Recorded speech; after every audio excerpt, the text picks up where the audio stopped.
साथ आप लाइव जुड़ चुके हैं और इस वक्त आप अपनी टीवी स्क्रीन पर देख रहे हैं कि दिल्ली के मुख्यमंत्री अरविंद केजरीवाल और आम आदमी पार्टी के कन्वीनर मंदिर में गए हैं।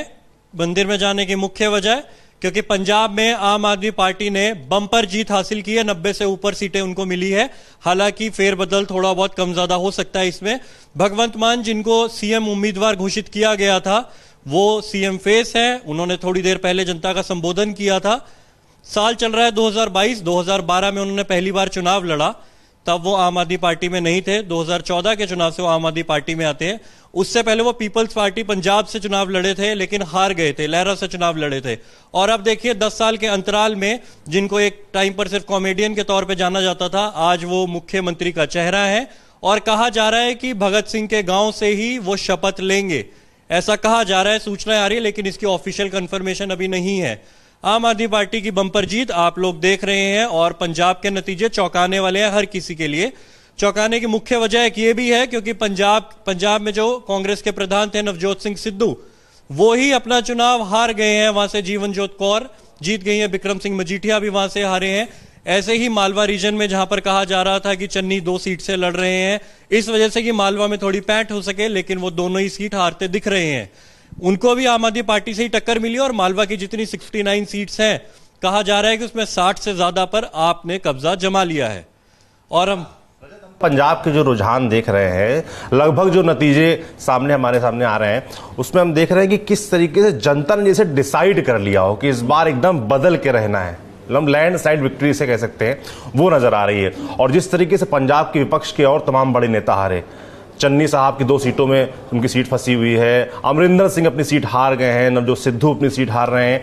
तो इस तरीके के मतलब जो डिसाइड कर लिया जनता ने, इसके पीछे क्या फैक्टर्स देखे आपने? देखिए, सबसे पहले तो वहां की जितनी भी जनता है वो ऊब चुकी है जो अभी तक की पॉलिटिकल पार्टीज रही। और एक जो परसेप्शन लंबे टाइम से आम आदमी पार्टी भी बनाना चाह रही थी और अंदरूनी खाते कांग्रेस के लीडर्स भी कह रहे थे कैप्टन के जाने के बाद से कि कैप्टन और अकाली, कैप्टन और बादल तो मिले हुए हैं। इतने साल से जो राज चलता आ रहा था वो एक सही राज था। और 2017 में जिस उम्मीद से कैप्टन अमरिंदर सिंह को लाया गया था, जनता ने उनको चुन के भेजा था 77 सीटों पर, उनमें से कोई भी वादे मेजरली पूरे नहीं हो पाए। वो नशे पर आए थे, गुरु ग्रंथ साहिब की बेअदबी हुई थी, इसके ऊपर आए थे। इनके ऊपर अभी तक कोई डिसाइसिव फैक्टर और ऐसी कोई चीज सामने नहीं आ पाई जिससे जनता को लगे। टीवी स्क्रीन पर एक मिनट रुकना चाहूंगा आपको। टीवी स्क्रीन पर आप अरविंद केजरीवाल को देख रहे हैं जो इस वक्त कनॉट प्लेस स्थित मंदिर में है। उत्तर प्रदेश में हमने देखा कल से तमाम तस्वीरें आ रही थी कि वहां पर तमाम नेता चुनाव से पहले मंदिरों में जा रहे थे, और पंजाब में हम देख रहे हैं जी। तो रजत, ये तस्वीरें तो हम जो हैं वो देख ही रहे हैं। इससे थोड़ी देर पहले हमने देखा भगवंत मान आए और उन्होंने भाषण दिया जनता के बीच। उन्होंने बोला कि मैं सबसे पहले नौकरियों पर काम करूंगा, कि जॉब्स कैसे पंजाब में डेवलप हो पाए, इस पर काम करूंगा। और जो भी उनके वादे हैं उन पर बात उन्होंने की। तो ये सब मुद्दे थे, जॉब, ये सब मुद्दे थे। देखिए, वो बार बार इस चीज का जिक्र कर रहे थे कि यहाँ से जितना भी यूथ है वो क्यों बाहर जाने पे मजबूर है। एक तो मालवा जितना पूरा रीजन है वहां पर ज्यादातर लेबर क्लास है, वहां पर बहुत ज्यादा एंटरप्रेन्योर्स आपको नहीं मिलेंगे। लेकिन आप माजा में चले जाएंगे, वहां आपको बिजनेसमैन दिखते हैं। दोआबा पूरी एनआरआई बेल्ट कहलाती है, वहां से लोग उठ कर बाहर जा रहे हैं। वह जाने का मुख्य वजह यही है क्योंकि रोजगार नहीं है। और जितनी स्मॉल स्केल इंडस्ट्रीज थी वो आपको पता है कि सब कैसे विलुप्त होती जा रही है, कम होती जा रही है, उनका नंबर लगातार गिरा है। तो ऐसे में अरविंद केजरीवाल का भी यही कहना था कि हम केवल बाहर जाने से रोकेंगे नहीं, जो बाहर चले गए हैं उनको भी वापस लेकर आएंगे। मेरे एक दोस्त है, ऑस्ट्रेलिया में रहते हैं, आम आदमी पार्टी के पक्के सपोर्टर है। मैंने उनको कहा कि अब तुम वापस आ जाओगे या नहीं आओगे? उसने हंसते हुए कहा कि यार वापस तो हम नहीं आएंगे, लेकिन मेरे को खुशी है इस बात की कि आम आदमी पार्टी जीत रही है। आपने कहा, आई एम सॉरी सौरभ, मैं टोक रहा हूं। रजत, में एक सवाल पूछना है कि यूपी के रेफरेंस से मैं आपसे सवाल लागूंगा कि यूपी में ओम प्रकाश राजभर हैं, सुभाषपा के नेता हैं, और आपके यहाँ कमोबेश मुझे एक व्यक्ति मिले थे बनारस में, चाय की अड़ी पे चाय पीते हुए। उन्होंने बताया कि यार हमारे यहाँ ओम प्रकाश राजभर है तो पंजाब में सिद्धू है, और दोनों लोग मतलब धमकियों पे उनकी पॉलिटिक्स चल रही है कि यार धमकी दिया, ये लेटर लिखा, उसको लिखा। तो उन्होंने जो बाइनरी ड्रॉ की वो मुझे इंटरेस्टिंग लगी। लेकिन मेरा सवाल यहाँ पे छोटा सा ये है कि पंजाब में 2 नेताओं का, कैप्टन अमरिंदर सिंह और सिद्धू, चलो जी चन्नी के लिए ऐसे इन्फ्रेंस ड्रॉ करना अभी थोड़ी जल्दबाजी मुझे लगती है। इनका क्या राजनीतिक भविष्य अब खत्म होने की कगार पे है? क्या एक फेल्ड पॉलिटिशियन के तौर पे गिने जाएंगे ये लोग? देखिए, 2017 के जब चुनाव हुए, कैप्टन अमरिंदर पहले ही कह चुके थे कि वो उनका आखिरी चुनाव है। इस बार चुनाव लड़ना महज उनके लिए एक जिद बन गया, क्योंकि जिस तरह से पार्टी ने उनको कोई वेटेज नहीं दी, सिद्धू पार्टी प्रधान बन जाते और सिद्धू चाह रहे थे कि वो लीड कर ले। कैप्टन अमरिंदर ने जिद पे चुनाव लड़ा। कैप्टन अमरिंदर के खुद के जो बेटे हैं वो पॉलिटिकली एक्टिव नहीं है, उनकी बेटी जरूर एक्टिव है। मेरे को नहीं लगता कि इसके बाद वो सक्रिय रहने वाले किसी भी तरह की पॉलिटिक्स में, क्योंकि 2-3 महीने की पुरानी उनकी पार्टी थी, कुछ कर नहीं पाई है। इसके अलावा नवजोत सिंह सिद्धू के बारे में खूब चर्चा है। नवजोत सिंह सिद्धू का कहा जा रहा था पार्टी जीते या ना जीते, जब से सीएम उम्मीदवार चन्नी को घोषित किया गया था, सिद्धू का डाउनवर्ड ग्राफ उतरना शुरू हो गया था।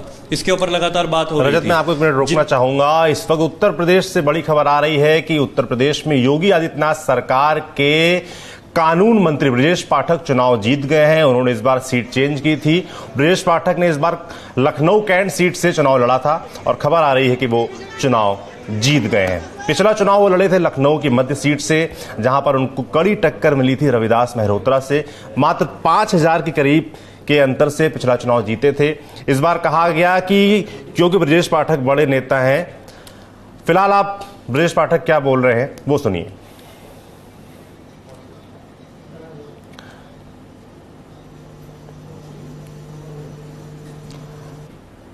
प्रदेश के लोगों ने उसे अपने पास से देखा है। गुंडे, माफिया, मवाली, दंगाई, रेप के आरोपी, प्लाट मकान, दुकान कब्जा करने वाले ऐसे लोगों के सहारे उन्होंने चुनाव लड़ा। 10 सरगना के परिवार। आप नहीं आ रही है, एक मिनट आवाज डाउन कर दें, दोबारा से कोशिश कर लें। ब्रजेश पाठक के बारे में बता रहा था कि ब्रजेश पाठक प्रदेश में उत्तर प्रदेश का जो ब्राह्मण चेहरा की बात तलाश होती है, बात होती, तो उसके तौर पर डेवलप लगातार किए जा रहे थे। और इस बार बसपा से पहले बसपा के नेता रहे, बसपा में मिनिस्टर रहे, वहां से शुरुआत की राजनीति की। लखनऊ यूनिवर्सिटी के समय अपने छात्र जीवन में छात्र संघ के अध्यक्ष रहे और उसके बाद जिस तरीके से उन्होंने बीजेपी ज्वाइन की। और बीजेपी के बाद मतलब एक होता है कि आप पार्टी चेंज करते हैं, नए कल्चर में आते हैं, और उस कल्चर में ब्रजेश पाठक जिस तरीके से एडजस्ट हुए उसकी बड़ी चर्चा लखनऊ में रहती थी। तो ब्रजेश पाठक के लिए कहा गया कि इस बार उनको कंपैरेटिवली आसान सीट पर भेजा गया ताकि वो और सीटों पर प्रचार प्रसार कर सकें जाके, और उनकी भूमिका और आगे बड़ी हो सकती है, ऐसे भी कयास लगाए जा रहे हैं। तो ये उत्तर प्रदेश के फिलहाल जो रुझान है, एक बार मैं फिर से आपको बता देता हूं, 403 सीटों के रुझान आ चुके हैं। 262 सीटों पर भारतीय जनता पार्टी आगे चल रही है। समाजवादी पार्टी गठबंधन 136 सीटों पर आगे चल रहा है। बसपा मात्र 2 सीटों पर आगे चल रही है। अब हम बात करते हैं उत्तर प्रदेश की। उत्तर प्रदेश के बारे में बात करने के लिए मेरे साथी हैं सिद्धांत मोहन और हमारे साथी हैं धीरज।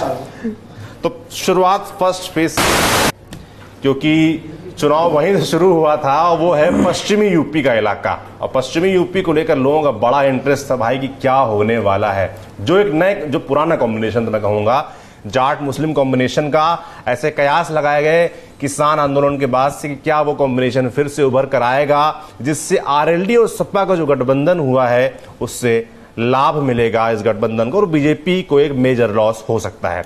इस बारे में बात करने के लिए मेरे साथ धीरज है। धीरज, आपने शुरुआत की थी हमारे जो इलेक्शन कैंपेन था, हम उस पर जब निकले थे चुनाव यात्रा पर, तो आपने शुरुआत मुझे लगता है नोएडा से की थी। जी सौरभ जी। तो नोएडा में फिलहाल जो सीटें हैं उनमें पंकज सिंह हम देख रहे हैं बड़े मार्जिन से आगे चल रहे हैं। हाँ, वो बताया जा रहा है कि वो रिकॉर्ड तोड़ अंतर से जीत सकते हैं, क्योंकि अभी तक जो रुझान हमारे सामने आ रहे हैं। जो आपने बात की कि पश्चिमी यूपी में विशेष रूप से जो ये बात हो रही थी कि एक बार फिर से जाट और जो मतलब आरएलडी और सपा का गठबंधन हुआ था, उसकी वजह से जाट और मुस्लिम मतदाता एक होर करके वोटिंग कर सकते हैं। लेकिन मुझे जो रियलाइज़ हुआ जब हम ग्राउंड पे गए थे, ये बात आपकी सही है कि ग्रामीण क्षेत्रों में जब हम लोग जा रहे थे तो वहाँ पे बहुत सारे वोटर इस तरीके की बात कर रहे थे। लेकिन मुझे ऐसा लगता है कि कहीं ना कहीं जो अन्य जातियाँ थी, जाट और मुस्लिम और इनके अलावा, जैसे वहाँ पे लोधी समाज के लोग, बहुत सारे अन्य जातियाँ थी, तो वो शायद उन पे आरएलडी और सपा गठबंधन शायद। धीरज, मैं आपको 1 मिनट टोकना चाहूंगा। इस वक्त एक बड़ी खबर आ रही है कि प्रधानमंत्री नरेंद्र मोदी आज शाम 6:30 बजे बीजेपी मुख्यालय से देश को, अपने कार्यकर्ताओं को, भाजपा कार्यकर्ताओं को संबोधित करेंगे, बातचीत करेंगे। तो 6:30 बजे जो होगा वो भी आपको दिखाएंगे। फिलहाल धीरज, आप बता रहे थे फैक्टर्स के बारे में कि आपने कहा कि भाई अगर जाट और मुस्लिम कॉम्बिनेशन की बात होती है तो उसका एक काउंटर हाँ। तैयार होता है, उसके बारे में बात कर रहे थे आप। बिल्कुल बिल्कुल, मैं वही कह रहा था कि और मुझे ये भी थोड़ा ये महसूस हुआ कि कहीं न कहीं जो दलित वोट था उसमें भाजपा ने सेंध लगाई है, उसमें कुछ वोट जरूर किसी न किसी तरीके से भाजपा की तरफ शिफ्ट हुए हैं, क्योंकि जो बसपा का पूरा कैंपेनिंग था वहाँ पे ग्राउंड पे उस तरीके से उतना एग्रेसिव या उतना जो है कि ज़्यादा से ज़्यादा वो वोट अपने तरफ कर पाएँ, ये मुझे वहाँ पे देखने को नहीं मिला। और बहुत ज़्यादा बातचीत जो है वो मुस्लिम और जाट मतदाताओं के एक होने की होती रही, लेकिन वही है कि जो बाकी जातियां थी उसका कॉम्बिनेशन मुझे लगता है कि बीजेपी को फायदा पहुंचाया है। और जो ये सोचा जा रहा था कि एक तरीके से किसान आंदोलन और ये जो आपने बताया कि जाट और मुस्लिम फैक्टर सपा गठबंधन को फायदा पहुंचा सकते हैं, जो हम अभी आंकड़े देख रहे हैं उसमें ये लग रहा है कि ये वोट में शिफ्ट नहीं हुआ है उस तरीके से जैसा शुरू में जब अनुमान लगाया गया था। काफी ज्यादा मीडिया नोएडा की एक सीट जेवर है जिसके बारे में बड़ी चर्चा थी। अवतार सिंह भड़ाना अपनी सीट छोड़कर यहां से चुनाव लड़ने आए थे, लोग बता रहे थे बड़ी फाइट है यहां पर और बीजेपी लूज भी कर सकती है, इस तरह की बातें कही जा रही थी। आप जब गए तो आपने क्या समीकरण देखे, क्या मुद्दे देखे वहां पर? नहीं, जेवर सीट का जब हम लोग जेवर पे विशेष रूप से हम लोग जेवर में जो एयरपोर्ट वगैरह बन रहा, प्रधानमंत्री वहाँ का जो उसका शिलान्यास भी करके गए थे, तो वो एक बड़ा फैक्टर था वहाँ पे। बीजेपी ने इस तरीके से काफ़ी ज़्यादा उस चीज़ को पब्लिसाइज किया है कि ये उनके लिए एक बड़ा विकास का रास्ता पूरा खोल देगा पूरा जेवर एरिया के लिए। वहाँ पे एक बार आपने देखा होगा कि गुर्जर समाज की एक मूर्ति वहाँ पे लगाने को लेकर के जो विवाद हुआ था, तो जब हम वहाँ पे गुर्जर मतदाताओं के बीच गए थे, हमने उनसे बातचीत किया था, तो उनका ये निकल के आया बातचीत कि ये किसी ने मतलब मुझे ये समझ में आया कि वो वोट बीजेपी की तरफ ही उनका झुकाव था।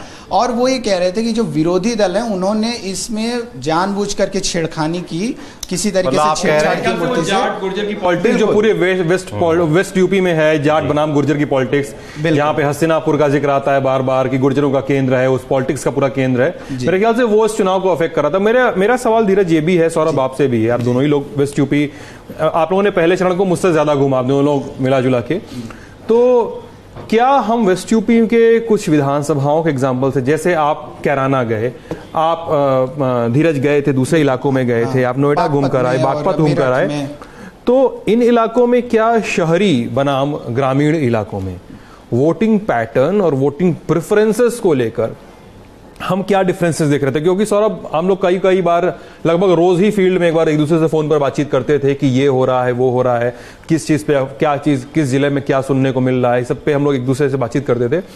तो रिजल्ट्स के हिसाब से हम अपने आगरा आकलन को, अब अपने ऑब्जर्वेशंस को और अपनी फाइंडिंग्स को फिर से अगर एक बार देखने की कोशिश करें रिजल्ट्स के आईने में, तो हम क्या पाते हैं? सौरभ आप बता दीजिए मुझे। शुरुआत जैसे मैं शामली जिले से करता हूँ, वहाँ की 2 हॉट सीट है बेसिकली। एक है थाना भवन जहां से सुरेश राणा मंत्री चुनाव लड़ रहे हैं, और दूसरी है कैराना जहां पर बीजेपी का बड़ा फोकस था। फोकस क्यों था उसको ऐसे समझ सकते हैं कि अमित शाह ने अपना इलेक्शन कैंपेन उत्तर प्रदेश में इसी सीट से, कैराना सीट से शुरू किया, जहां पर टक्कर थी। अगर आप रूट्स में जाएंगे तो एक ही परिवार है, वो नाहिद हसन और मृगांका सिंह की। और अभी मैं अगर इलेक्शन के जो फिलहाल नतीजे या कह सकते हैं जो रुझान आ रहे हैं उसकी बात करूं इलेक्शन कमीशन की वेबसाइट पर, तो बड़ा थोड़ा चौंकाने वाले हैं कि नाहिद हसन जो यहाँ पर विधायक हैं, विधायकी का पर्चा भरते जो जेल चले गए थे, वो 46,306 वोट पर अभी उनकी काउंटिंग चल रही है। और मृगांका सिंह उनसे करीब 8,000 वोट आगे चल रही हैं, 54,916 वोटों के साथ। अगर वहां के जातिगत समीकरण आप देखेंगे तो मुस्लिम काफी ज्यादा वहां पर हैं, तो ऐसे कयास लगाए जा रहे थे कि समीकरणों पर अगर बात करेंगे तो नाहिद हसन भारी पड़ेंगे, मगर फिलहाल जो रुझान आ रहे हैं उसमें ऐसा नजर नहीं आता। मुझे लगता है जो बीजेपी ने अपनी इलेक्शन मशीनरी वहां झोंकी थी पूरी तरीके से, अमित शाह ने कैंपेन किया, रोड शो किया, उससे जो माहौल बना, मुझे लगता है उसका फायदा मृगांका सिंह को साफ होता नजर आ रहा है। थाना भवन का भी मैं आपको बता देता हूं। थाना भवन में सीधी सी बात है, सुरेश राणा थे मंत्री, चुनाव लड़ रहे थे, तो थाना भवन में सबसे ज्यादा दिक्कत भाई गन्ना बेल्ट है वो। अब क्योंकि गन्ना मंत्री थे, अब शामली में कई मिले भी हैं, वहां भी हम गए, तो शामली सीट पे इसी चीज का असर था कि गन्ने की जो पेमेंट है वो लेट हो रही है। लोगों से हमने पूछा कि भाई आखिरी पेमेंट कब हुई थी, तो बताया 1 साल पहले हुई थी। ये हाल कोई गन्ना बेल्ट खाली शामली मुजफ्फरनगर की बात नहीं है, पूरे प्रदेश के तराई इलाके जितने भी गन्ना बेल्ट है सभी जगह की ये दिक्कत थी।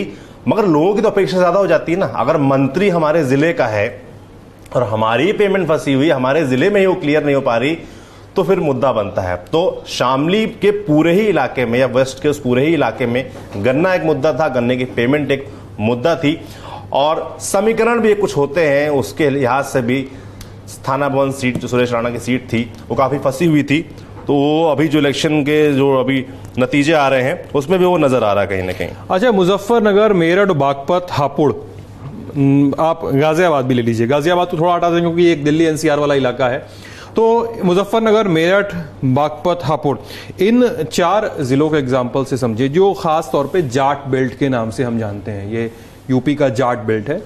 और कई सारे लोग हमसे पूछते हैं कि सर ये बताइए कि जो खापों की पॉलिटिक्स है, जाटों की जो खापें होती हैं, कहा जाता है कि अलग अलग खापों का अलग अलग पॉलिटिकल प्रेफरेंस होता है, अलग अलग मुद्दे होते हैं। क्या किसी भांति आपने उसे ग्राउंड पर एक्सप्लोर किया, या और एक्सप्लोर किया तो उसकी फाइंडिंग्स क्या मिलती है? जाटों की जो इंटरनल पॉलिटिक्स है, खापों की पॉलिटिक्स है, इस मैंडेट में कितनी रिफ्लेक्ट होती है, मैं ये जानना चाह रहा हूँ। मुझे तो साफ तौर पर उसमें बिखराव नजर आता है, क्योंकि आप याद करिए कि बालियान खाप से ही आते हैं नरेश टिकैत, और उसी खाप से आते हैं संजीव बालियान जो कि वहां के सांसद हैं। और जब नरेश टिकैत ने सपा प्रत्याशी का समर्थन घोषित कर दिया, उसके अगले दिन जाकर संजीव बालियान उनसे मिल के आते हैं, जो कि एक ही खाप के हैं। नरेश टिकैत से आप बात करेंगे संजीव बालियान के बारे में तो उनकी कोई बुराई नहीं करेंगे, बोले नहीं वो तो हमारी खाप का ही है और हमारी सुनता है, हमसे मिलता है, यही बात वो भी कहते हैं। तो संजीव बालियान की मिलते ही आप देखिए स्वर बदल जाते हैं। तो आप भाई नरेश टिकैत, क्योंकि राकेश टिकैत के बड़े भाई हैं, किसान यूनियन के अध्यक्ष हैं, तो माना जा रहा था कि उसका असर उन पे होगा। मगर जैसे संजीव बालियान मिलते हैं वैसे स्वर बदल जाते हैं। तो खापों का असर हमें दिखाई देता है, मगर क्योंकि सरकार प्रदेश में किसकी बननी है या किसकी संभावना इस बार समझना बड़ा मुश्किल हो रहा था, इसलिए खापों ने खुला इस बार कोई ऐलान नहीं किया कि हमें यही करना है।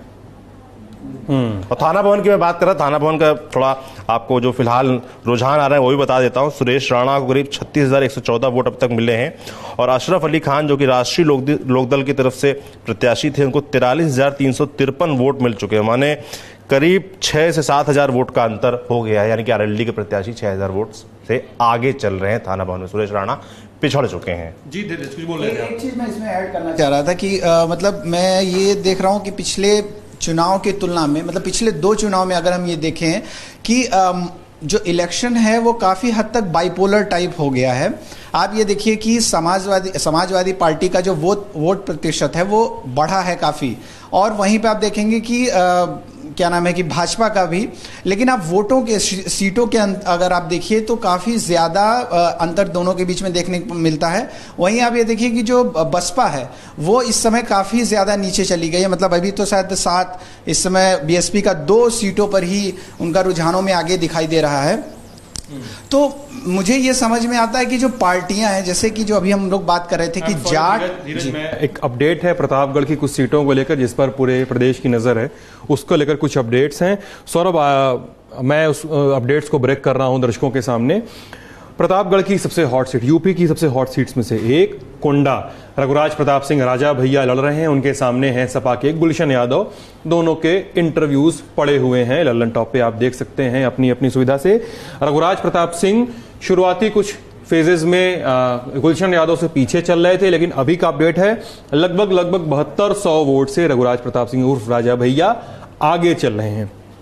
यहीं की दूसरी बड़ी सीट पट्टी, यहां पे राजेंद्र सिंह उर्फ मोती सिंह जो मंत्री हैं, लेकिन चुनाव के समय मैं इंटरव्यू करने गया था, चुनाव उस समय तो काफी कॉन्फिडेंट थे, लेकिन इस समय फिलहाल वो लगभग 14,000 वोटों से पीछे चल रहे हैं सपा के राम सिंह पटेल से। तीसरी बड़ी सीट है यहाँ की रामपुर खास, प्रमोद तिवारी की सीट, उनकी बेटी अब लड़ती हैं आराधना मिश्रा मोना। कांग्रेस के कई सारे पोस्टर पे उनके चेहरे आप देखते रहेंगे, और आराधना मिश्रा मोना इस सीट पर आगे चल रही हैं, लगभग 3300 वोटों की लीड है उनके पास। बाबागंज, राजा भैया की पार्टी जो जनसत्ता दल है, जनसत्ता दल लोकतांत्रिक, उनकी ही पार्टी के प्रत्याशी हैं विनोद सरोज 9,000 वोटों से आगे चल रहे हैं सपा के गिरीश पासी से। एक अपडेट और उत्तर प्रदेश से आया है, जैसा हमने अभी बताया कुछ देर पहले आपको कि प्रधानमंत्री नरेंद्र मोदी शाम को 6:30 बजे दिल्ली दफ्तर से जनता को और पार्टी कार्यकर्ताओं को संबोधित करेंगे। इसी तरीके से उत्तर प्रदेश के मुख्यमंत्री जो फिलहाल कार्यकारी मुख्यमंत्री हैं योगी आदित्यनाथ, वो भी शाम को 5 बजे लखनऊ के मुख्यालय से, बीजेपी मुख्यालय से अपने कार्यकर्ताओं को संबोधित करेंगे। बढ़िया। और मेरे ख्याल से ये एक एक्सरसाइज है जो काउंटिंग के दिन और शाम को जोश भरने के लिए, धन्यवाद देने के लिए हर नेता करता ही है। और मेरे ख्याल से दूसरी पार्टियों के कार्यकर्ता भी अपने नेताओं की ओर देख रहे होंगे कि सर हमसे कब बातचीत की जाएगी। जी धीरज, मैंने सॉरी काट दिया आपको। बिल्कुल, बात को मैं यही कह रहा था कि जो पूरा एक तरीके से पोलराइज्ड इलेक्शन है, जैसे विशेष जातियां कुछ मतलब सीधा जो है बट नहीं रहे वोट। आप ये देखेंगे कि जैसे बसपा का वोट प्रतिशत है लेकिन सीट इतना ज़्यादा कम है कि वही मैं कह रहा हूँ कि मतलब बाइपोलर टाइप इलेक्शन मुझे देखने को मिल रहा है। और एक चीज़ मैं आप दोनों से ये समझना चाह रहा था कि जैसे ये बात हो रही है कि ओबीसी में जो यादव है, यादव के अलावा और जो ओबीसी जातियाँ हैं वो यादव कैंप के साथ नहीं जुड़ रही हैं, उनसे दूरी बना रही हैं। ये इसमें किस हद तक मतलब इसको हम कैसे समझ सकते हैं? आपने काफ़ी इसको ट्रेवल किया वहाँ पे यूपी में। आपने कहा बाइपोलर चुनाव था, बिल्कुल ठीक बात है। उत्तर प्रदेश में इस बार साफ तौर पर चुनाव देखा गया, वो हम अभी नतीजे जो आ रहे हैं उसमें भी साफ दिख रहा है कि चुनाव BJP versus SP Samajwadi party था। जहां तक आप बात कर रहे हैं कि ओबीसीज में यादवों के साथ और एसोसिएशन क्यों नहीं हो पाया, क्योंकि साफ तौर पर वो भी देखा जा रहा था कि मुस्लिम यादव कॉम्बिनेशन पूरे प्रदेश में बन रहा है। तो कोई पोलराइजेशन होता है, उसका काउंटर पोलराइजेशन होता है। लोगों को लगता है भाई कि वो पोलराइज हो रहे हैं तो हमें भी होना चाहिए। तो वही एक कारण था कि बाकी अन्य जो ओबीसी जातियां हैं, क्योंकि उसमें लीडरशिप भी बीजेपी ने लगातार डेवलप की, चाहे वो राजभरों के बीच हो तो अनिल राजभर को मंत्री बनाया, उनको लीडरशिप दी। इसी तरीके से मौर्यों की बात हो तो वहां पर केशव मौर्य डिप्टी सीएम थे, उनको बनाया। स्वतंत्र देव सिंह हैं, उनको प्रदेश अध्यक्ष बनाया। तो लगातार लीडरशिप देने का भारतीय जनता पार्टी ने काम किया। उसका असर भी हमको ग्राउंड पर नजर आता है कि ओबीसी जो इंटैक्ट हुआ था 2019 में, 2017 में, लगातार वो अभी भी साथ बना हुआ है। जबकि 3 बड़े कैबिनेट मिनिस्टर्स स्वामी प्रसाद मौर्य, धर्म सिंह सैनी, धर्मपाल सिंह, ये बीजेपी छोड़कर जाते हैं। उसका भी असर कुछ ज्यादा में फील्ड पर नजर नहीं आया। और फिलहाल जो नतीजे हैं उनमें भी ये नजर आ रहा है कि तीनों ही वो मंत्री जो छोड़कर गए थे वो पीछे भी नजर आ रहे हैं। सिद्धांत, चलिए तो मैं अपडेट्स के साथ 2-3 चीजें और बता दूंगा। अपडेट जो भी दर्शक अभी जुड़े हुए हैं उनके लिए, यूपी की 403 विधानसभा सीटों के रुझान हमारे सामने हैं। जैसे जैसे काउंटिंग के चरण आगे बढ़ रहे हैं उस रुझान में अमूलचूल परिवर्तन भी देखने को मिल रहे हैं। भाजपा जो अभी तक 270 के आंकड़े पे खड़ी थी वो 261 पर आ गई है। 403 में 261 विधानसभाओं पर भाजपा की बढ़त दिख रही है। उसके बरक्स समाजवादी पार्टी का जो गठबंधन है वो 137 सीटों पर है। बसपा की 2 सीटें, कांग्रेस की 1 सीट और अदर्स में हम 2 सीटों पे बढ़त देख रहे हैं। अदर्स में वही 2 सीटें जिनका भी हमने जिक्र किया, एक कुंडा और एक बाबागंज विधानसभा। तीसरी सीट जिसपे कुछ देर तक पहले बढ़त दिखाई दे रही थी, जौनपुर की मल्हनी विधानसभा सीट, जिसपे धनंजय सिंह जदयू के टिकट पे चुनाव लड़ रहे हैं। उनके सामने पारसनाथ यादव के बेटे लकी यादव सपा के टिकट पे चुनाव लड़ रहे हैं। लकी यादव इस समय लीड में है। तो सिद्धांत, हम जैसे बात कर रहे थे पश्चिमी उत्तर प्रदेश की, मतलब मेरा ये अनुभव रहा है इलेक्शन में घूमते वक्त कि कुछ सीटों पर जनता इतनी वोकल होती है कि आप उनसे चंद लोगों से, मतलब 150 लोगों से बातचीत करके ही ये मन बना के फील्ड से आते हैं कि मुझे लगता है इस सीट पर फलाने प्रत्याशी की जीत और फलाने प्रत्याशी की हार हो सकती है। ऐसी एक सीट थी मुजफ्फरनगर की बुढ़ाना। सिराथू का अपडेट देना चाहिए, बुढ़ाना में बात करेंगे सौरभ। सिराथू में केशव प्रसाद मौर्य जो अभी तक पीछे चल रहे थे, 14वें राउंड की काउंटिंग वहां पे पूरी हो चुकी है। केशव प्रसाद मौर्य वहां पर लगभग 1000 वोट, 1100 वोट के डिफरेंस से पल्लवी पटेल से, अपना दल कमेरावादी से की कैंडिडेट है, पल्लवी पटेल से 1100 वोट से आगे चल रहे हैं। जी सौरभ, बुढ़ाना सीट की बात कर रहे थे आप। मैं बुढ़ाना सीट की बात कर रहा था। यहां से टक्कर थी उमेश मलिक की और राजपाल सिंह बालियान की। राजपाल सिंह बालियान थे आरएलडी के प्रत्याशी और उमेश मलिक विधायक थे, रिपीट किया गया उनको। तो फिलहाल जो रिजल्ट्स दिख रहे हैं हमको, जो शुरुआती रुझान है उसमें करीब 60,200 वोट मिले हैं उमेश मलिक को। राजपाल सिंह बालियान को मिले हैं 68,644 वोट। तो करीब 6,000, 6.5 मतलब 8,000 वोटों का, 8,500 वोटों का अंतर हो गया है। 8,000 कंफर्टेबल, हाँ, मतलब 8,500 वोटों का डिफरेंस हो गया है और ये लीड मुझे लगता है अगर थोड़ी देर मेंटेन रहती है तो फिर जितना मुश्किल हो जाता है उस सीट को, है ना। बीजेपी के सेलिब्रेशन आप इसमें टीवी स्क्रीन पर देख सकते हैं, अपने मोबाइल स्क्रीन पर देख सकते हैं। और वो आप देख रहे हैं, हाँ, मैं टीवी स्क्रीन पर देख रहा था। मैंने टीवी स्क्रीन ही बोल दिया। फिलहाल वो सेलिब्रेशन रुक गया है, सेलिब्रेशन नहीं रुका है, स्क्रीन पर आना रुक गया है। तो सिद्धांत ने बता रहा था कि बुढ़ाना पर लोग बड़ा वोकल थे। उसका जो आप जो खापों की बात होती तो इस सीट पर उसका मतलब असर नजर आ रहा था जी। ये राजपाल बालियान वही प्रत्याशी हैं जो नरेश टिकैत से मिले थे और जिनका समर्थन नरेश टिकैत ने शुरुआत में कर दिया था कि हाँ इनके पक्ष में आप वोट दीजिए। हालांकि बाद में संजीव बालियान मिलते हैं और चीजें बदल जाती हैं। अच्छा, मैं गाजियाबाद की एक बाइट आ रही है बीजेपी समर्थक की बीजेपी लखनऊ मुख्यालय से, इसको सुनते हैं। प्रधानमंत्री नरेंद्र दामोदर दास मोदी जी और यूपी के माननीय मुख्यमंत्री योगी आदित्यनाथ के कर्म धर्म तप तपस्या का परिणाम है जो आज 4 स्टेट में प्रचंड बहुमत के साथ बीजेपी सरकार बनाने जा रही है। और मेरे रैलियों का शतक हो गया है और शतक होने के बाद मैं यहाँ आया हूँ जीत का जश्न मनाने के लिए। और मैं अपने श्री राम तो लखनऊ में जीत का जश्न जोर शोर से मन रहा है, कार्यकर्ताओं में उत्साह है, जाहिर सी बात है उत्साह होगा भी, बड़ा बहुमत उनको मिलता दिख रहा है। 270 से हालांकि आंकड़ा थोड़ा नीचे आया है, 261 तक पहुंचा है।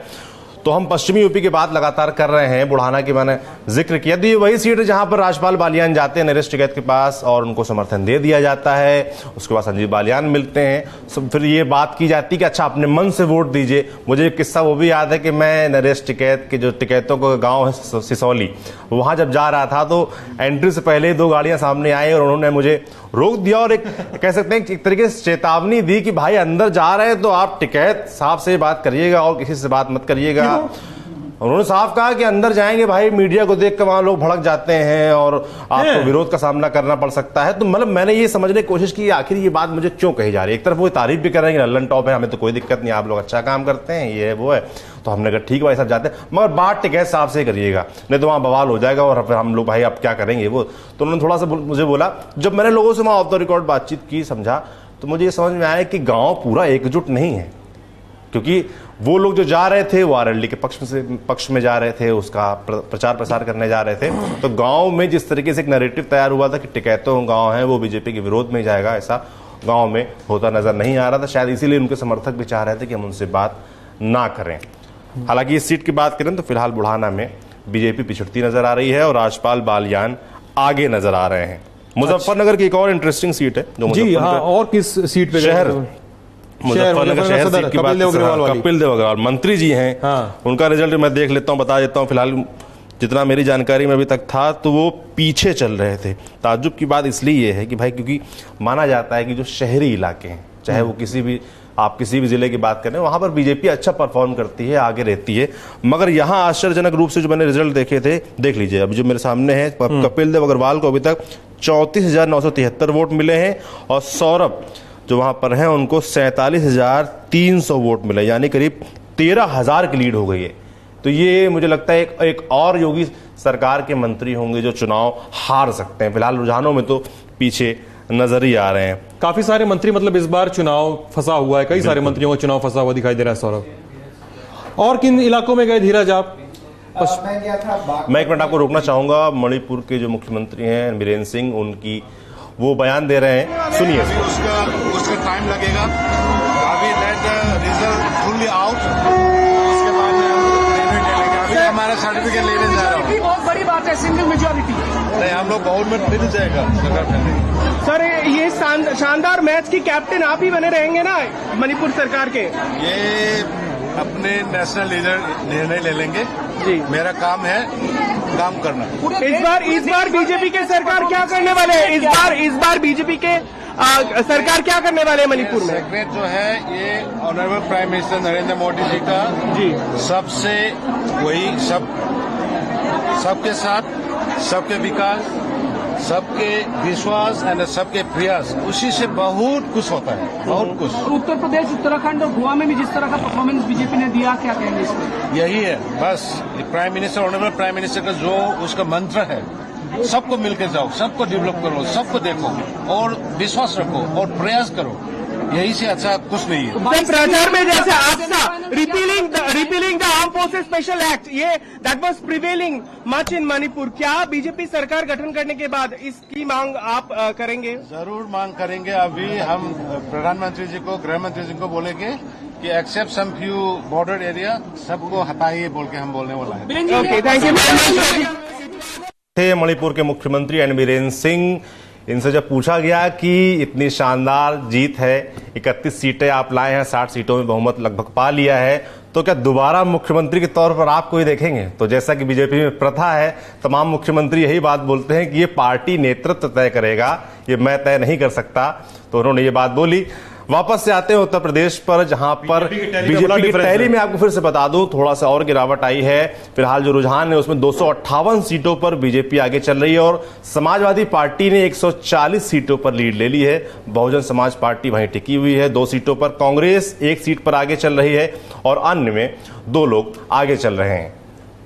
तो बागपत की बात कर रहे थे, कौन? धीरज आप कर रहे थे? धीरज कहते हैं। हाँ धीरज, बताइए सर। बागपत में हम लोग जब गए थे, आप जानते ही हैं, वो गन्ना बेल्ट और किसान आंदोलन से काफी एक तरीके से प्रभावित इलाका था और हम लोग गांव-गांव अलग-अलग जगह घूम रहे थे। लेकिन जैसे अभी कुछ देर पहले सौरभ ने बात की थी कि हम लोग जब कई बार ग्राउंड पे जाते हैं और 10, 20, 50 एक मतदाताओं से, उस ग्रुप से बातचीत कर लेते हैं, तो हमें लगता है कि शायद यही रिजल्ट होगा। लेकिन जब हमारे साथ परिणाम आने लगते हैं तो उसकी तस्वीर कुछ और बनती है। ऐसा ही हम लोगों के साथ भी हुआ। बागपत में जो है हम वहाँ पे गए तो लोगों में ये था कि किसान आंदोलन को लेके गुस्सा था कि जो ये 3 कानून आए थे, कृषि कानून, उसके बाद किसान आंदोलन हुआ और उसके बाद जो सरकार की जिस तरीके से कार्रवाई थी। लेकिन मुझे जहाँ तक समझ में आ रहा है कि जिस तरीके से कानून वापस लेने के बाद में वहाँ पे लोगों के मतलब उनके विचार, उनके वोट जो है उस पर प्रभाव पड़ा, उन्होंने वोट को बदला। और जो हम लोग एक देख रहे थे कि एक स्वीपिंग चेंज होगा, पश्चिमी यूपी का एक साथ एक तरफ वोट पड़ेंगे, वो अभी आंकड़ों में हमें देखने को नहीं मिल रहा है। तो जाहिर सी बात है कि आरएलडी और सपा का जिस तरीके से अनुमान ये लग रहा था कि पश्चिमी यूपी के ज्यादातर सीटें जो है ये निकाल पाएंगे, वो अभी फिलहाल हमें ये रुझानों में ये देखने को नहीं मिल पा रहा है। एक और सीट है पश्चिमी उत्तर प्रदेश की, मेरठ की सरधना सीट, जहां पर सबकी नजर थी। उस क्षेत्र के चर्चित विधायक हैं संगीत सोम, वो वहां से चुनाव लड़ रहे थे। मैं अभी जो इलेक्शन की टैली आ रही है वो बता देता हूं आपको। बड़ा ही करीबी मुकाबला है। अतुल प्रधान जो समाजवादी पार्टी के कैंडिडेट थे, उनको 67,225 वोट फिलहाल मिले हैं और संगीत सोम मात्र उनसे 150 वोट आगे हैं 67,389 वोटों के साथ। तो धीरज, क्या नजर आया था भाई संगीत सोम की सीट पर? नहीं, संगीत सोम की सीट पे तो मैं नहीं गया था। आप गए थे शायद? नहीं, मेरठ जिले में आप गए तो मुझे लगा आपको अच्छा तुम लोग बॉल एक दूसरे के पाले में डाल रहे हो। संगीत सोम लेकिन एक पॉलिटिशियन है यूपी के परिप्रेक्ष्य में, और संगीत सोम का चुनाव जैसा सौरभ आप बता रहे हैं फंसा हुआ है, और यूपी के दूसरे मंत्रियों, दूसरे बड़े नेताओं का भी चुनाव फंसा हुआ है। जो बीजेपी अभी 272 पे होवर कर रही थी, वो 260 के नंबर के आसपास होवर कर रही है। और ऐसे फंसे हुए चुनाव, उन नेताओं को, पार्टी तो मान लीजिए जीत के लिए आश्वस्त है इस समय, लेकिन नेताओं को बहुत अच्छे संदेश नहीं देते हैं। सौरभ, क्या कहते हैं आप इस पे? बिल्कुल ठीक बात है आपकी। और संगीत सोम, पश्चिमी यूपी की जब बात होती है तो 2-3 जो बड़े नाम आते हैं बीजेपी की तरफ से, जिनकी सीट इस बार दांव पे लगी थी, चाहे वो सुरेश राणा हो, चाहे वो मृगांका सिंह हो, चाहे वो आपके संगीत सोम हो। इन 3-4 नामों की चर्चा होती थी और वोटिंग के बाद से ये चर्चा का विषय भी बना हुआ था कि क्या सुरेश राणा और संगीत सोम चुनाव में पिछड़ रहे हैं, हार रहे हैं। तो सुरेश राणा की सीट पर तो हमें साफ तौर पर वो नजर आ रहा है कि वो पिछड़ चुके हैं, अच्छी खासी लीड ले चुके हैं उनके प्रतिद्वंदी। और इस सीट पर भी हम देख रहे हैं काफी करीबी मुकाबला है। अभी मुझे लगता है जैसे जैसे वोटिंग और बढ़ेगी तो ऊपर नीचे कुछ हो सकता है। 150 वोटों का अंतर हो गया है। अब थोड़ा सा नीचे आते हैं, जो जहां सिद्धांत आप गए थे जिन इलाकों पर फर्स्ट फेज के, आगरा, मथुरा, 2-3 इलाकों पर जिक्र करेंगे। आगरा, अलीगढ़, मथुरा और गाजियाबाद। गाजियाबाद की जो सबसे फेमस विधानसभा है, वो अपने विधायक के कारण फेमस है, नंदकिशोर गुर्जर। वो जो गाजीपुर बॉर्डर है दिल्ली का और गाजियाबाद का बॉर्डर, वहाँ पे कई बार किसान आंदोलन में वो अपने समर्थकों के साथ चले आए। फिर उनके अपने वर्जन है, उसको लेके राकेश टिकैत पे बयान दिया कि ये कुछ कुछ पैसों पे कहीं भी चले जाते हैं। और मैंने उनका इंटरव्यू लिया तो उन्होंने कहा कि आप ये सब भी निकाल कर लेकर आए हैं। तो मैं और मेरे साथी पंकज गए थे वो इंटरव्यू करने। तो उनका चुनाव बड़ा रोचक है। चुनाव उनका है, उनकी फाइट है मदन भैया से, उस इलाके में फेमस हैं। और लोनी की जो डेंस आबादी है, उसमें जो मुस्लिम आबादी है, उसमें मदन भैया खासा फेमस है। तो मदन भैया को ये माना जा रहा था कि वो अच्छी मार्जिन से सीट निकाल भी लेंगे। सिद्धांत, एक मिनट में आपको रोकना चाहूंगा। मनोज तिवारी दिल्ली के पूर्व प्रदेश अध्यक्ष बीजेपी के और सांसद, उनकी बाइट आ रही है, देखिए कुछ गाना सुना रहे हैं, सुनिए। जिन लोगों ने उठवाया था वो 4 बार शासन कर चुके थे उत्तर प्रदेश में, उसके बाद बोलते हैं यूपी में काबा। तो यूपी की जनता के बहुत अपमान बा ये लाइन में। भाई यूपी में तो भगवान कृष्ण, भगवान राम, बुद्ध, कबीर, तुलसीदास, वहाँ पे बाबा विश्वनाथ, अगर यूपी को कोई कहे काबा तब हमें जवाब देना पड़ा। यूपी में सुरक्षा बा, जन जन के रक्षा बा और शासन बड़ी अच्छा बा, गुंडा माफियन के डोजर बा, बाबा के बुलडोजर बा, ये तो सब चल रहा है और जनता ने मान लिया। कराहट में आवाज लोग सुन भी नहीं पाएंगे और गाना तो बिल्कुल भी नहीं सुन पाएंगे। हमारे साथ हमारे साथी अभिनव जुड़ चुके हैं, उनसे बात करेंगे। तो सिद्धांत, आप बता रहे थे उस इंटरव्यू के बारे में, एक और सीट है जिसके बारे में मैं आपसे जानना चाहूंगा, श्रीकांत शर्मा की सीट मथुरा जी, उसके बारे में बात करेंगे। और लोनी की सीट तो ये बात हो रहा था मदन भैया चुनाव निकालेंगे। आज सुबह जब बैलेट बक्से खुले, ईवीएम खोली गई, कुछ चरण तक मदन भैया अच्छी खासी लीड में थे, नंदकिशोर गुर्जर पीछे चल रहे थे, लेकिन अब एक कंफर्टेबल लीड नंदकिशोर गुर्जर के भी पास है। क्यों? क्योंकि उस क्षेत्र में लंबे समय से एक्टिव रहे हैं। उन्होंने छोटे छोटे संगठन जब से शुरुआत की और एक लोकल एक्टिविज्म शुरू किया, उसका भी काफी असर उन्होंने किया, उसका भी काफी असर पड़ता है। वो अपने बयानों से, वो अपनी बातों से जितना भी विरोधाभास पैदा करते हो, अपने एक करते हैं। नहीं, मैं ये आपकी बात तो एकदम उल्टी बात कह रहा हूं कि अपने बयानों से जो भी एक नोशन देते हो, लेकिन नंदकिशोर गुर्जर के बारे में लोग ये कहते हैं कि इस विधायक ने काम करवाने में, मतलब कहीं ना कहीं 19-20 रह गया होगा, लेकिन काम करवाने में प्रैक्टिसेस इनकी अच्छी हैं, इन्होंने काम करवाया, भाई ये दिया वो दिया, तमाम चीजें हैं। तो ये हो सकता है एक बड़ा फैक्टर उनके चुनाव में। और खासकर जब आप महानगरों की बात करते हैं, और महानगरों में हम एक ट्रेंड भी देख रहे हैं कि बड़ी पार्टियां अपनी जमीन को और मजबूत करने की कोशिश करती हैं। तो इस वजह से भी कैंपेन, और गाजियाबाद नोएडा के इलाकों में अमित शाह ने डोर टू डोर कैंपेन भी किया था सौरभ, तो उसका भी असर इन चुनावों में पड़ सकता है। आप दूसरी सीट में मथुरा की बात कर रहा था, मथुरा का पहले फिलहाल जो कैंपेन की बात हुई तो बात होनी चाहिए कैराना की, जहां से अमित शाह ने, गृह मंत्री ने डोर टू डोर कैंपेन शुरू किया और उस सीट पे डोर टू डोर कैंपेन का असर दिख रहा है, जिसके बारे में कहा जा रहा था कि नाहिद हसन को यहाँ कोई हरा नहीं पाएगा, नाहिद हसन एक बड़ी लीड के साथ जीतेंगे। और तमाम लोग ये कह रहे थे कि ऐसे समीकरण है कि नाहिद हसन का इस बार भी यहाँ से जेल में रह के चुनाव जीत जाएंगे। अभी ये क्या आंकड़े आप देखिए तो मृगांका सिंह उसमें आगे चल रही है। शामली, बागपत, मुजफ्फरनगर, ये 3 जिले थे जहां पर सबसे ज्यादा किसान आंदोलन का असर बताया जा रहा था, और इसी 3 जिलों के इर्द गिर्द गठबंधन की घेराबंदी थी। और इन्हीं से आए हो, ये सब बात हो चुकी है पहले ही। नहीं, लेकिन इन्हीं 3 आप जो बात बोल रहे ठीक है, और आप भाई सबसे बड़ा सवाल ये था कि किसान आंदोलन का असर है, और उसके अगेंस्ट बीजेपी ने जो नैरेटिव खड़ा किया वो था बुलडोजर का, है ना, लॉ एंड ऑर्डर का। लॉ एंड ऑर्डर का जो इशू था ना, वो यहाँ पे सबसे ज्यादा काम किया जी। नहीं, और इसमें डोर टू डोर कैंपेन जो हमने तो इस चुनाव में पूरा एक नया स्वरूप देखा ना कैंपेनिंग का। आप विराट रैलियां कम देख रहे हैं, बजाय आप देख रहे हैं ज्यादा डोर टू डोर, ज्यादा रोड शोज। मतलब आप नेताओं की रैली कम देख रहे हैं उस इलाके में, लेकिन नेताओं के रोड शोज देख रहे हैं। बनारस में तो मैं और सौरभ कवर कर रहे थे, हम लोग मुश्किल से फिलहाल 50 मिनट के डिफरेंस में आपको रोकना चाहूंगा। गोवा से विजुअल आ रहे हैं हमारे पास, देवेंद्र फडणवीस जो कि प्रभारी वहां के थे और महाराष्ट्र के पूर्व मुख्यमंत्री हैं, वो वहां पहुंच चुके हैं। प्रमोद सावंत जो इस वक्त मुख्यमंत्री हैं गोवा के, साथ में है, माला पहनाई जा रही है, जस्ट चल रहा है।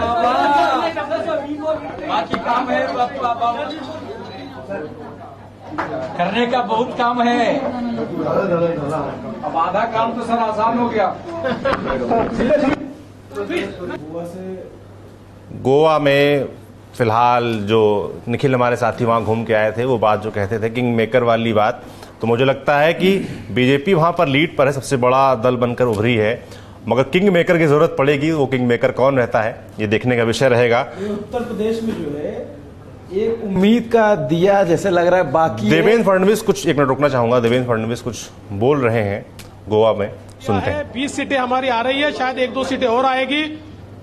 मैं इतना ही कहना चाहता हूं कि ये हमारे प्रधानमंत्री नरेंद्र मोदी जी पर लोगों ने विश्वास दिखाया है और भारतीय जनता पार्टी को ये जो जीत मिली है, मैं गोवा के जनता का बहुत बहुत आभार व्यक्त करना चाहता हूं। देखिए, गोवा में भले ही हमको मेजॉरिटी मिल रही है, फिर भी हमारे साथ इंडिपेंडेंट्स आ रहे हैं, हम उनको साथ में लेंगे। एमजी पार्टी भी हमारे साथ आएगी, हम उनको भी साथ में लेंगे। सबको साथ में लेकर हम लोग एक अच्छा सरकार बनाएंगे। तो ये थे देवेंद्र फडणवीस, गोवा के प्रभारी, महाराष्ट्र के पूर्व मुख्यमंत्री। जो मैंने बात की कि किंग मेकर की भूमिका में कौन होगा, तो उन्होंने बता दिया है कि 20 सीटें लगभग हमारी आ रही हैं और निर्दलीय भी हमारे साथ हैं और एमजी दल जो है उसको भी वो साथ ले सकते हैं और सरकार बनाएंगे, ऐसा वो दावा कर रहे हैं। तो अभिनव, हम बात कर रहे थे चुनाव नतीजों की बात कर रहे थे। नतीजों में एक बड़ा दिलचस्प बयान अभी समाजवादी पार्टी के प्रदेश अध्यक्ष नरेश उत्तम पटेल का आया है। उन्होंने अभी हार नहीं मानी है, उम्मीद जो है बरकरार है। कह रहे हैं कि 50% सीटों पर कांटे का मुकाबला है और जो है डटे रहो, अंतिम तक जो है सर्टिफिकेट लिए बिना हटना नहीं। मतलब यहाँ पे भी थोड़ी बहुत उनको उम्मीद लग रही, जो कि लेकिन जो ट्रेंड देख करके लगता है, ऐसा लगता नहीं कि ये अब पलटेगा। अब ये 2, 4, 5 सीट 6 सीट ऊपर नीचे हो जाएगी, लेकिन ये पलटने वाला नहीं। एक बार फिर से मैं उत्तर प्रदेश का देखते हैं टैली जो ट्रेंड फिलहाल थोड़ा अपडेट फिर से हुआ है। 259 पर 258 पर जो बीजेपी आ गई थी, वो फिर से एक बार उसने गेन किया है। 263 सीटों पर भारतीय जनता पार्टी फिलहाल आगे है। 135 सीटों पर समाजवादी पार्टी आगे है। बीएसपी ने एक सीट फिर से लूज की है, मात्र 1 सीट पर बीएसपी आगे है और कांग्रेस ने थोड़ा गेन किया है, 2 सीटों पर आगे हो गई है। हाँ। अब बात करते हैं वापस से मथुरा की। मथुरा श्रीकांत शर्मा बिजली मंत्री, इलेक्ट्रिसिटी मिनिस्टर हैं उत्तर प्रदेश के और बड़ी चर्चा थी कि उनकी सीट फंस रही है, फंस सकती है। फिलहाल जो चुनावी रुझान आ रहे हैं वो तो ये बिल्कुल नहीं कह रहे हैं। उनको कंफर्टेबल 6% यानी कि 50,000 वोट की मार्जिन पे खड़े हैं जी, मतलब बड़े मार्जिन के साथ चुनाव लड़ रहे हैं। और तो सिद्धांत, आप भी गए थे मथुरा और आपको भी कहीं ना कहीं एंटी इनकम्बेंसी इनके खिलाफ इनका विरोध नजर आया था। देखिए, एंटी इनकम्बेंसी की बात मैं तो नहीं करूंगा, इनकम्बेंसी की बात नहीं, फैक्टर नहीं था। जो उस समय मुझे ग्राउंड पे फैक्टर नजर आया था, हो सकता है कि मैं अपनी फाइंडिंग में गलत भी रहा हूं, एक पत्रकार हूं, मैं एक रूल बुक नहीं हूं कि मैं गलत नहीं हो सकता हूं, तो फाइंडिंग्स मेरी भी गलत होती है। लेकिन मैं 2-3 चीजें यहां पे साफ करूंगा। एक, श्रीकांत शर्मा के चुनाव में सबसे बड़ा फैक्टर था एसके शर्मा का पार्टी से जाना बसपा में। एसके शर्मा वहां पे भाजपा के बड़े नेता हुआ करते थे। संगठन को काफी हद तक मजबूत करने का काम उन्होंने किया, जैसा लोग बताते हैं, और टिकट नहीं मिला तो वो अपने कार्डर समेत छोड़ के चले गए बसपा में। कहा कि हम लड़ेंगे चुनाव, और जो लोग बताते हैं वहां पे मुझसे बातचीत में कि एसके शर्मा केवल एक ध्येय के साथ आए थे कि हम श्रीकांत शर्मा का चुनाव बिगाड़ेंगे, जीते भले ना जो भी करें, लेकिन श्रीकांत शर्मा का चुनाव बिगाड़ेंगे। इस तरह की कोशिश में शायद एसके शर्मा लगे हुए थे। हो सकता है एसके शर्मा इस बात से डिफर करें, वो उनका वर्जन है, लेकिन ये मैं लोगों की बात बता रहा हूं। अब जो श्रीकांत शर्मा इस समय दोपहर के 2:45 बजे 73,000 वोटों के साथ चल रहे हैं। प्रदीप माथुर 16,000 वोटों के साथ हैं, जो 1-2 बार विधायक रह भी चुके हैं, और एसके शर्मा 11,000 वोटों के आसपास है।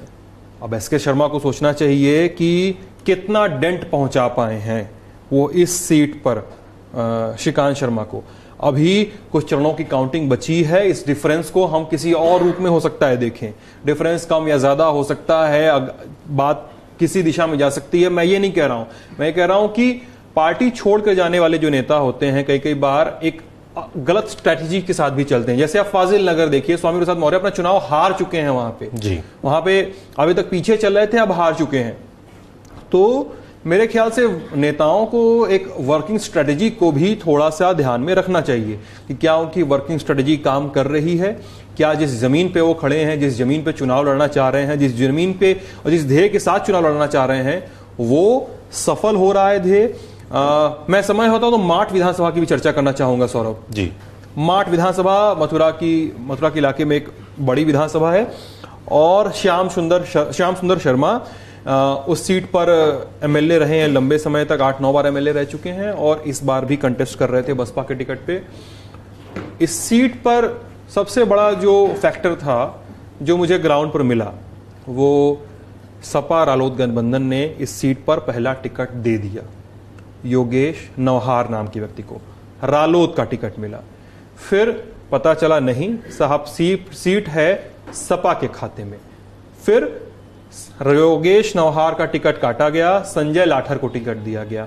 अब योगेश नौहार को टिकट देना क्यों फायदेमंद हो सकता था? क्योंकि इसके पहले के विधानसभा चुनाव में योगेश नौहार 400-450 कुछ वोट से ही शायद हारे थे। तो ये और रालोद के थे तो जाटों का भी एक सेंटिमेंट जुड़ा हुआ था। मैंने बात की वहां पे जाटों से, कई सारे जाटों ने कहा कि योगेश लड़ रहे थे, एक मोमेंटम बना हुआ था प्रत्याशी को लेकर, पार्टी को लेकर, हो सकता है कि हम वोट करते।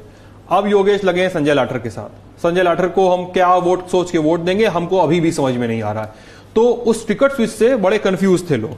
हाँ सौरभ, तो ये हो गई फर्स्ट फेज की बात उत्तर प्रदेश की। हम और जो 6 फेजेस हैं उनके बारे में बात करेंगे और प्रदेशों के बारे में लगातार जो ट्रेंड्स हैं, जो नतीजे आ रहे हैं, जो रुझान आ रहे हैं, आपको बताते रहेंगे। फिलहाल एक छोटा सा ब्रेक लेते हैं, जल्द ही फिर लौटेंगे। 1000 लू या ना लू? लू या ना लू? अरे चिंटू का बैग भी तो लेना है। जस्ट शॉप ऑन मीशो, यहाँ दाम है सबसे कम, यानी बजट पे नो लोड। लड़की वाले या लड़के वाले? अंकल खाने वाले। Good one. कू किया गया? दिल में जो भी हो कू पे कहो। सर्दी डाल रही है आपके अनमोल पलों में रुकावट। कोल्ड ड्रिंक ली क्या? ये मिटाए सर्दी, सरदर्द, बदन दर्द, खांसी जैसे 10 लक्षण। नया कोल्ड ड्रिंक ऑल